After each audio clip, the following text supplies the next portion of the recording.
ये कहानी है चंदनपुर गांव की। यहाँ पर बहुत प्यारे प्यारे लोग रहते थे जो अपना जीवन खुशी खुशी बिताते थे। लेकिन चंदनपुर गांव के जंगल में एक चुड़ैल रहती थी जो भी इस रास्ते से जाता उसे मार कर खा जाती थी। एक दिन राजू अपनी पत्नी से कहता है, सुनो भाग्यवान, मैं बाजार जा रहा हूँ। अगर तुम्हें किसी सामान की जरूरत हो तो मुझे बता दो। अच्छा जी, मेरे मेकअप के सामान खत्म हो गए हैं। मेरे लिए मेकअप के कुछ सामान ले आना। ठीक है। सुनो जी, शाम को जल्दी घर आ जाना। गांव वालों से सुना है जंगल में एक चुड़ैल रहती है। जो भी उस रास्ते से जाता है वो उसे मारकर खा जाती है। इतना बोलकर राजू बाजार चल देता है।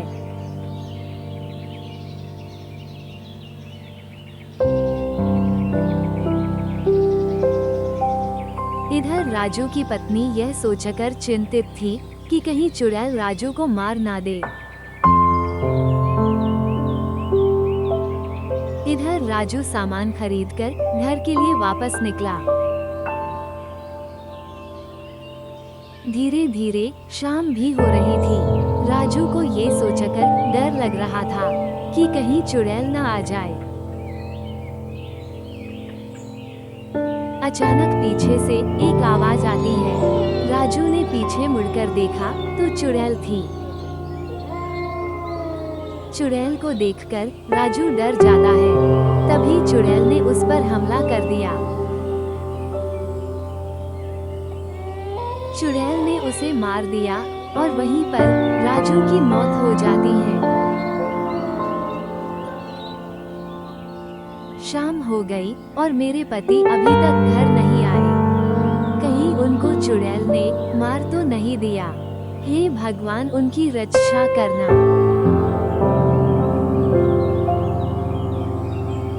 धीरे धीरे राजू की मौत का खबर पूरे गांव में फैल जाती है। जब सुषमा को राजू की मौत का पता चलता है तो वह वहीं पर बेहोश हो जाती है। इसके बाद कोई भी जंगल के रास्ते से नहीं जाता था। गांव वालों को उस रास्ते से जाते ना देखकर चुड़ैल कहती है, लगता है सारे गांव वालों को पता चल गया है। अब मुझे ही गांव में जाना पड़ेगा।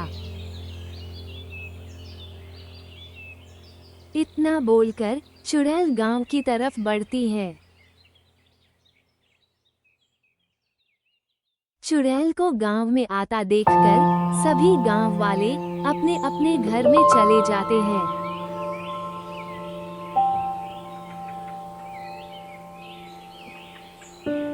अरे भगवान, इस चुड़ैल ने तो हमारा जीना हराम कर दिया है। ना जाने ये कब यहाँ से जाएगी। अगले दिन सुबह सब लोग इकट्ठा होते हैं। हे भगवान, इस चुड़ैल को मारने का कोई तो जरूर रास्ता होगा। चलो हम सब उस बूढ़ी औरत के पास चलते हैं। अब हमें चुड़ैल को मारने का रास्ता वही बताएगी।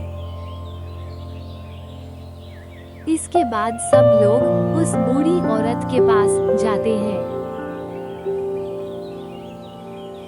गांव वालों ने पूरी बात उस बूढ़ी औरत को बताई और फिर बूढ़ी औरत ने एक उपाय बताया। देखो बेटा, उस चुड़ैल को मारने का बस एक ही उपाय है। गांव में जो मंदिर है वहां से गंगा जल लाकर उसके ऊपर छिड़क दो, वो भस्म हो जाएगी।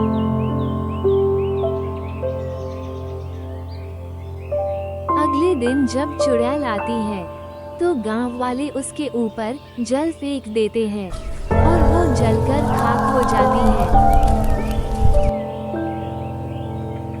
इसके बाद सभी गांव वाले खुशी खुशी रहने लगते हैं।